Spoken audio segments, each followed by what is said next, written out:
తన నోటి వాటం చూపాడు. ఒలింపిక్స్ లో మనకు వచ్చిన 2 పతకాలపై కామెంట్ చేశాడు. ఆ కథేంటో మీరు చూడండి.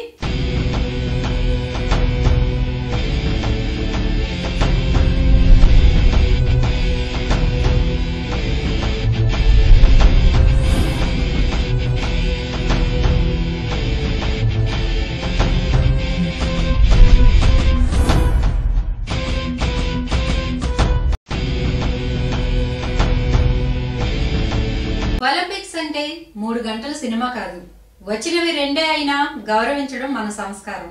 ఆ సంస్కారం మన రామ్ గోపాల్ వర్మకు లేదు. మనమేం చేస్తాం? ఆంధ్రప్రభ యాప్ ను డౌన్లోడ్ చేసుకోండి, ఇతరులకు షేర్ చేయండి. మరిన్ని సినీ వార్తల్లో మళ్ళీ కలుసుకుందాం. అంతవరకు టాటా, మీ మహాలక్ష్మి.